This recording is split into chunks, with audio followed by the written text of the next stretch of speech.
Thank you very much, Lee. Gotta stop watching those Martin and Lewis movies. We welcome you to Family Feud, where two families come on, fight it out, trying to get to the one spot called Fast Money where they can win $5,000. Survey said Richard Dawson died Saturday, June 2nd, 2012.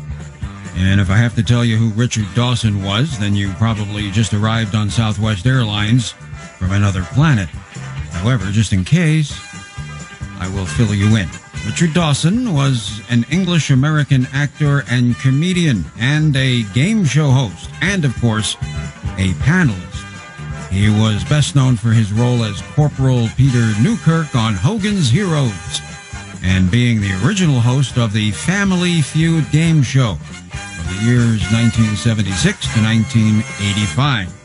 Richard Dawson was also a regular panelist on the 1970s version of the Match Game with Gene Rayburn from 1973 to 78, and that, of course, was one of my favorite game shows, and I always loved it when the contestants would win the round, and then they'd have to match a panelist, and 9 times out of 10 they would pick Richard, and I figured that had to frustrate all the other panelists because all they could do is just sit and watch.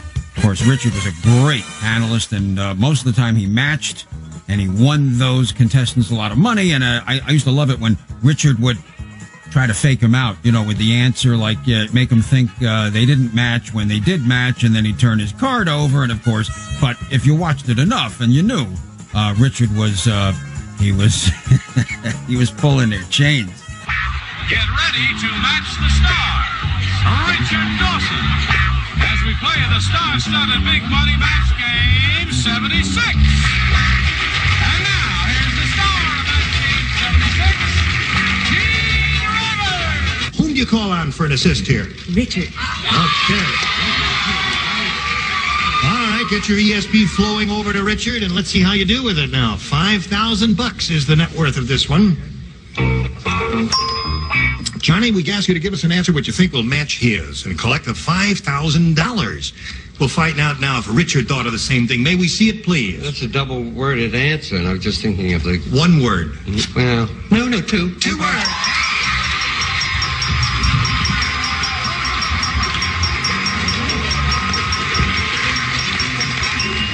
Anyway, Richard Dawson's birth name was Colin Lionel M., and he was born in Gosport, Hampshire, England on November 20th, 1932. In 1975, Dawson was hired by Mark Goodson to host Family Feud, which debuted on July 12th, 1976. And Family Feud was an instant smash hit, eventually surpassing the ratings of The Match Game. And Dawson won a Daytime Emmy Award for Best Game Show Host for his work on Family Feud. Now, I was in college at the time, 1978, and I remember always on the way to the cafeteria for lunch, and I'd look over into the recreation area, and all the college students would be gathered around the big screen TV in the middle of the day watching Family Feud, and most of them probably cutting class, and, you know, instead of studying, they were watching the feud. But it was a big hit. One of his trademarks, of course, was kissing all the female contestants. And that was one of the things that made the show to be, you know, appear warm and friendly. And, of course, Dawson soon garnered the nickname the Kissing Bandit. But Richard Dawson explained that he kissed all the female contestants for love and luck. Wish you lots of luck. Thank you, a kiss for luck. Give me 15 seconds, please.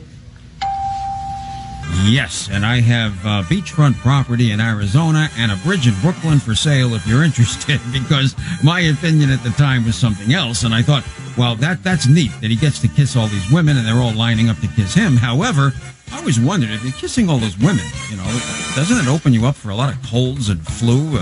You know, I don't know, man. I'm not sure I'd want to kiss all those gals, but however, it looked like fun, and he met his future wife, Gretchen Johnson, while she was a contestant on Family Feud back in 1981. She was 24 years old at the time. Richard Dawson was 49. Hey, I report, you decide, okay? They married in 1991, and they had one daughter together, and they stayed married until Richard Dawson's death. Survey said he was 79 years young. Thanks for the memory. Miracle Mike. If you're in business and you need more customers, clients, even patients, if you have a retail store, an auto repair shop, a restaurant, you're a doctor, a lawyer, whatever you do, if you need more business, listen up. We can direct new business, new customers, clients, patients to your phone, to your website, to your email, wherever you want it. No matter where you are in all 50 states, even worldwide. If you need more business, this is the brand new technology, the new media for the new millennium. We can make your phone ring off the wall. And here's the best news. It's very cost effective, very economical, very affordable to do. Nothing can touch this. Not radio, not TV, newspapers, or even the yellow pages. Everything has changed, and we have figured out how to boost business in the worst recession, worst economy since 1929.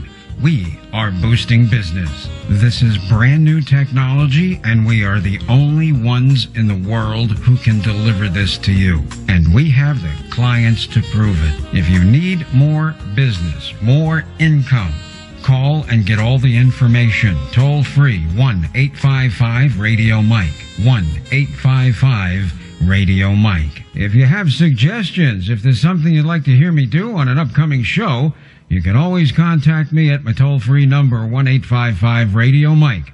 1-855-RADIO-MIKE. Love to hear from you. Miracle Mike. If you'd like to hear a previous show, you can find them on YouTube. Go to youtube.com and search The Miracle Mike Show. Search The Miracle Mike Show on youtube.com. Miracle Mike's comedy moments. Now. I'm funny how? I mean funny like I'm a clown, I amuse you, I make you laugh. What do you mean funny? Funny how? How am I funny? What is so funny about me? Tell me. Tell me what's funny. Oh, yeah, right there. Oh, yes, yes, yes, yes. Oh, yes. Oh. I'll have what she's having. You know what? I feel like a chicken. And the colonel is whipping up those 11 herbs and spices. Don't deny it. Don't deny it. Because I got the proof that you buy clothes. Here. Is this middle drawer yours? That's right. Is it yours? All right. Is it jammed with stuff? Huh? Everything you bought? Now, is the bottom drawer mine? That's right. All right. In there is one pair of pants. Why is one pair of pants of mine in that drawer? Because one pair of your pants is all that'll fit in there. In this 1972 episode, Archie meets Sammy Davis Jr. It's priceless. Listen. They're always telling me I'm prejudiced. Now listen, you're a guy been around a lot. You've seen a lot of people, you know a lot, see? Yeah. Now you look at me. You figure me a prejudiced guy? Oh, Archie, you don't tell me you're really paying attention to those young kids. What do they know? I mean, you prejudice. Look, if you were prejudiced, Archie, when I came into your house, you would have called me a coon. But you didn't say that. I heard you clear as a bell. Right straight out, you said, color. Yeah, that's what I done, all right. And if you were prejudiced, you would, like some people, close their eyes to what's going on in this great country that we live in. But not you, Archie. Your eyes are wide open. You can tell the difference between black and white. And I have a deep-rooted feeling that you'll always be able to tell the difference between black and white. And if you were prejudiced, you'd walk around thinking that you're better than anybody else in the world. But I can honestly say, having spent these marvelous moments with you, you ain't better than anybody. How do you like me so far? You are the most unattractive man I have ever met in my entire life. You have demonstrated every loathsome characteristic of the male personality and even discovered a few new ones. You are physically repulsive, intellectually retarded, you're morally reprehensible, vulgar, insensitive, selfish, stupid. You have no taste, a lousy sense of humor, and you smell. You know, you're not even interesting enough to make me sick. Well, how do you really feel? How do you like me now?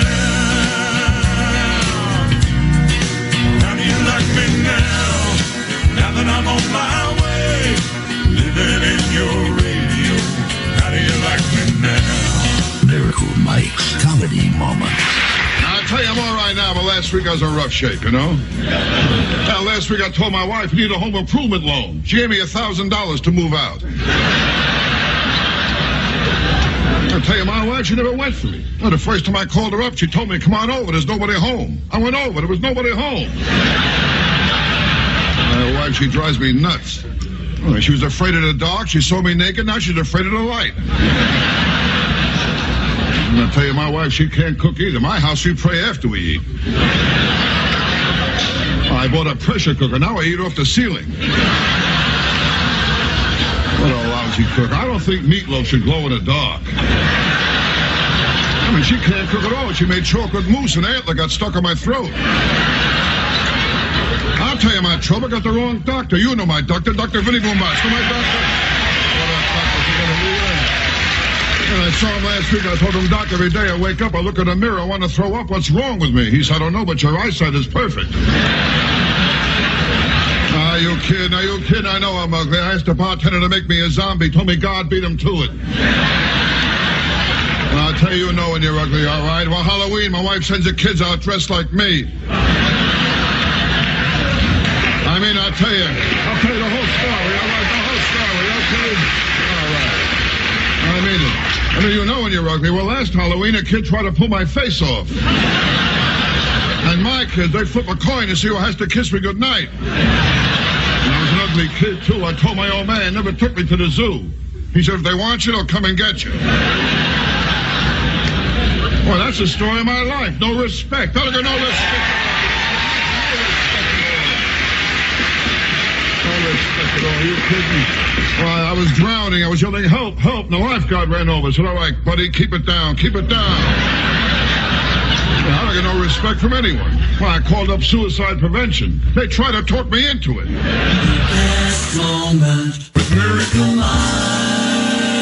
If you're in business and you need more customers, clients, even patients, if you have a retail store, an auto repair shop, a restaurant, you're a doctor, a lawyer, whatever you do, if you need more business, listen up. We can direct new business, new customers, clients, patients to your phone, to your website, to your email, wherever you want it. No matter where you are in all 50 states, even worldwide. If you need more business, this is the brand new technology, the new media for the new millennium. We can make your phone ring off the wall. And here's the best news. It's very cost effective, very economical, very affordable to do.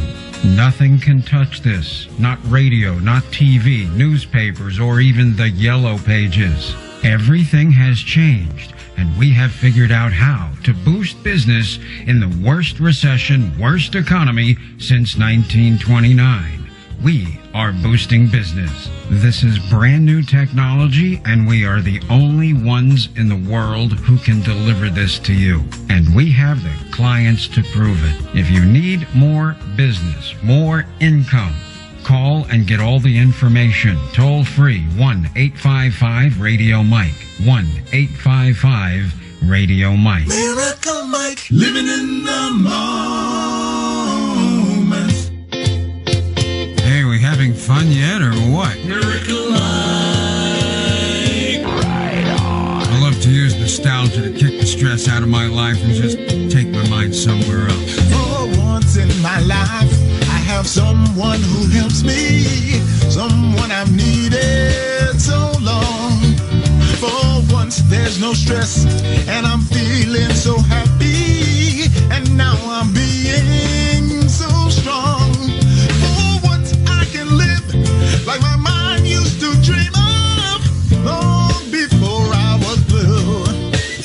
Oh, I'm so happy too. I'm living stress-free, it's true. Yeah, yeah. Once in my life, I won't let the stress hurt me. No stressing for me, no more.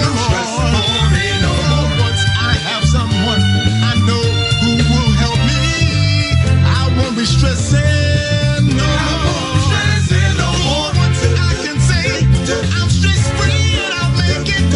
As long as I have Miracle Mike, I can tell. Once in my life, I have someone who stress-frees me. Good to be stress-free. If you lived and worked in the Houston area for any length of time, or East Texas, you'll know what I'm talking about. I did live in Houston. I worked on the radio as a disc jockey for a while. I lived in East Texas. If you're not from East Texas, then you won't have a clue, but it's still interesting and entertaining. It's one of those regional things. Marvin Zindler was a news reporter for the television station KTRK-TV in Houston, Texas, and his investigative journalism made him one of the city's most influential and well-known media personalities. Marvin Zindler's unmistakable appearance was also his trademark. White hair, blue lens sunglasses, and of course he was always impeccably dressed. Now the role of Melvin P. Thorpe, as played by Dom DeLuise in the 1982 film The Best Little Whorehouse in Texas, was based on Marvin Zindler. Zindler made local and national headlines when he closed the chicken ranch in Fayette County, Texas, near LaGrange, after he made a news report on it in 1973. The chicken ranch story was the basis for the Broadway and film musical The Best Little Whorehouse in Texas, and served as the basis of the song LaGrange by ZZ Top. Now, Marvin Zindler was also famed in Houston, Texas, for his self-described rat and roach report, where he read live on the air details from his controversial City of Houston food inspection restaurant reports. Now, these reports conclude with restaurants that were reported to have hundreds, if not thousands, of restaurants in greater Houston, Texas have made at least one appearance on Marvin Zindler's reports. Now, when I first moved to East Texas to work in the radio business, I fast became aware of Marvin Zindler. How could you miss him? He was an icon in East Texas television and news reporting. Well, rats and roaches apparently like the food at some of Houston's restaurants. Where did the critters show up this week? Action 13's Marvin Zindler has his original restaurant report. Okay, Houston health officers found some unsavory stuff going on in the restaurant kitchens, and here's a look behind those restaurant kitchen doors. At Sasaki in the 8900 block of Westheimer, Inspector Yang saw an employee dump a tray of leftover rice back into the rice cooker. Once food is served, it cannot be reserved. Mice were at Sake Sushi in the 5600 block of Richmond, and Bo and Flo's on Ella. The oil patch on McCarty Drive had roaches. Inspector Crandall spotted dead roaches in the can opener chamber. Roaches were at churches in the 8900 block of Jensen, Eastern at 1500 North Loop, and General Joe's in the 3900 block of Montrose. And now for the big S. The Pig Stand on Washington. Whataburger in the 14,100 block of Westheimer. Cafe Chopon in the 11,300 block of Westheimer. Adolph's on Harbor. And Cake Cafe in the 14,400 block of Westheimer. What did they have? All together, gang. Slime in the ice machine. He said slime in the ice machine. Have a good weekend, good golf, good tennis, or whatever makes you happy. Marvin Zindler, Eyewitness News. On July 5th, 2007, it was announced on KTRK's 6 p.m. newscast that Zindler was diagnosed with inoperable pancreatic cancer that had also spread to his liver. July 29th, 2007, Marvin Zindler died from the cancer at the University of Texas MD Anderson Cancer Center in the Texas Medical Center, Houston, Texas. Marvin Zindler passed away just 11 days short of his 87th birthday. Marvin Zindler was Slime in the ice machine. 86 years young. Thanks for the memory. With Miracle Mike. I am Miracle Mike, terminal cancer survivor, on a mission with a message and a reminder. Life is wonderful when you consider the alternative. Every moment is a gift. Open your present. 85!